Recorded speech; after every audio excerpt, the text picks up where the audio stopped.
दोस्तों, वेदों में कहा गया है कि परमात्मा माया के द्वारा अनेक रूप वाला दिखाई देते हैं और सृष्टि, स्थिति और प्रलय की लीला के लिए ब्रह्मा, विष्णु और शिव इन तीन रूपों में प्रकाशित होते हैं। भगवान के हरिहर अवतार में भगवान विष्णु और भगवान शिव का संयुक्त रूप हमें देखने को मिलता है। दोस्तों, हरिहर दो शब्दों से मिलकर बना है, भगवान हरि अर्थात भगवान श्री विष्णु और हर अर्थात भगवान शिव। अब बतलाते हैं कि भगवान शिव के हरिहर स्वरूप का रहस्य क्या है। दोस्तों, एक बार ब्रह्मा जी और विष्णु जी ने भगवान शिव शंकर की स्तुति की, जो सर्वसत्व के नाम से जानी जाती है। भगवान शिव ने प्रसन्न होकर ब्रह्मा जी और विष्णु जी से वर मांगने को कहा। ब्रह्मा जी ने वरदान मांगा कि आप मेरे पुत्र हों। भगवान शंकर ने कहा, मैं आपकी इच्छा तब पूर्ण करूंगा जब आपको सृष्टि रचना में सफलता नहीं मिलेगी और आपको क्रोध हो जाएगा, तब मैं उसी क्रोध से उत्पन्न होऊंगा,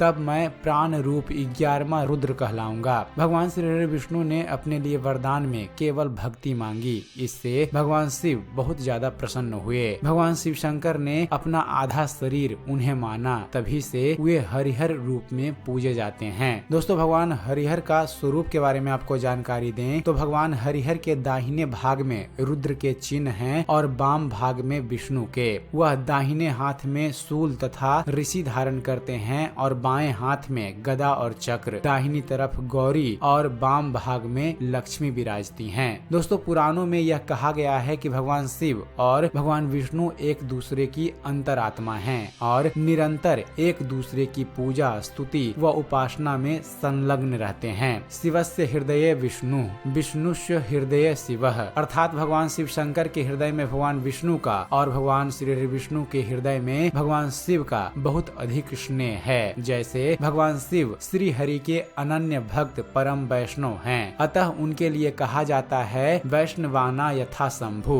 अर्थात वैष्णवों में अग्रणी शंकर जी। दोस्तों, भगवान शिव ने श्री हरि के चरणों से निकली गंगा को अपने जटा जुट में बांध लिया और गंगाधर कहलाए। भगवान शिव तामस मूर्ति हैं और विष्णु सत्व मूर्ति हैं, पर एक दूसरे का ध्यान करने से भगवान शिव श्वेत वर्ण के अर्थात कपूर गौर और भगवान विष्णु श्याम वर्ण के अर्थात मेघ वर्ण के हो गए। दोस्तों, वैष्णवों का तिलक त्रिशूल का रूप है और सबों का तिलक अर्थात त्रिपुंड धनुष का रूप है, अतः भगवान शिव व विष्णु में भेद नहीं मानना चाहिए। हरि और हर दोनों की प्राकृतिक अर्थात वास्तविक तत्व एक ही है। दोस्तों, शिव सहस्त्र नाम में भगवान शिव के चतुर्बाहु, हरि, विष्णु आदि नाम मिलते हैं। भगवान श्री विष्णु के सहस्त्र नाम का पाठ करने पर भगवान विष्णु के सर्व, शिव व स्थानु आदि नामों का उल्लेख है, जो भगवान शिव के नाम हैं। इसलिए अग्नि पुराण में स्वयं भगवान ने कहा है, हम दोनों में निश्चय ही कोई भेद नहीं है, भेद देखने वाले नरकगामी होते हैं। दोस्तों, पुराणों में भगवान हरि और हर की एकता दर्शाने वाले अनेक उदाहरण हमें देखने को मिलते हैं। इस वीडियो में आपको समझाने के लिए हम आपको कुछ वर्णन बता रहे हैं। दोस्तों, हिरण्यकशिपु दैत्य का वध करने के लिए भगवान श्री विष्णु ने नरसिंह का रूप धारण किया और जब वे आवेश में अति उग्र हो गए तो उन्हें भगवान शिव ने ही सर्वावतार लेकर शांत किया था।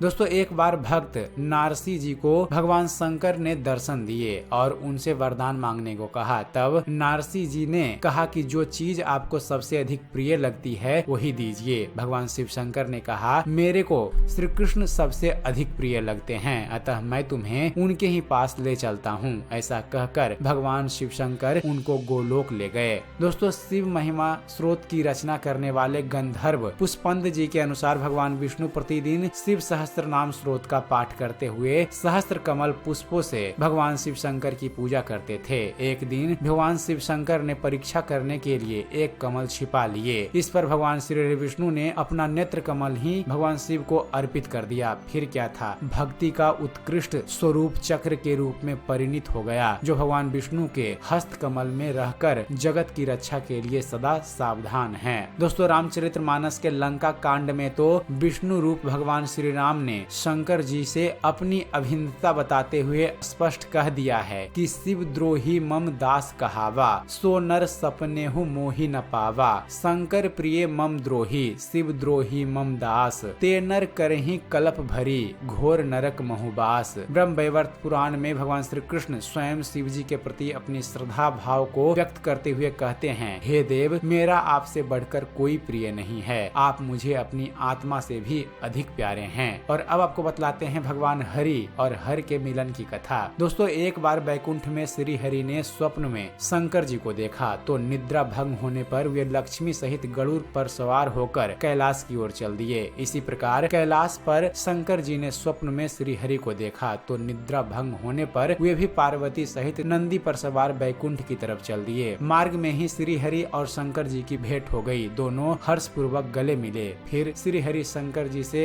बैकुंठ चलने का आग्रह करने लगे और शंकर जी श्री विष्णु जी से कैलाश चलने का आग्रह करने लगे। बहुत देर तक दोनों एक दूसरे से यह प्रेमानुरोध करते रहे। इतने में देवर्षि नारद बीना बजाते हरि गुण गाते वहाँ पधारे। तब पार्वती जी ने नारद जी से इस समस्या का हल निकालने के लिए कहा। नारद जी ने हाथ जोड़कर कहा, मैं इसका क्या हल निकाल सकता हूँ? मुझे तो हरि और हर एक ही लगते हैं। जो बैकुंठ है वही कैलाश है। अंत में तय यह हुआ कि पार्वती जी जो कह दे वही ठीक है। पार्वती जी ने थोड़ी देर विचार करके कहा, हे नारायण, आपके अलौकिक प्रेम को देखकर तो मुझे यही लगता है कि जो कैलाश है वही बैकुंठ है और जो बैकुंठ है वही कैलाश है। इनमें केवल नाम में ही भेद है। आपकी भार्याएं भी एक है, दो नहीं। जो मैं हूँ वही लक्ष्मी है और जो लक्ष्मी है वही मैं हूँ। अब मेरी प्रार्थना है कि आप लोग दोनों ही अपने अपने लोक को पधारिए। भगवान श्री विष्णु यह समझे कि हम शिव रूप से बैकुंठ जा रहे हैं और महेश्वर यह माने कि हम विष्णु रूप से कैलाश गमन कर रहे हैं। पार्वती जी के वचनों को सुनकर दोनों देव हर्षित होकर अपने अपने धामों को लौट गए। पुराणों में भगवान हरिहर के बारे में कहा गया है, हम सब सिद्धियों को देने वाले, एक दूसरे की आत्मा रूप, एक दूसरे को नमन करने वाले सर्व समर्थ माधव अर्थात भगवान श्री विष्णु और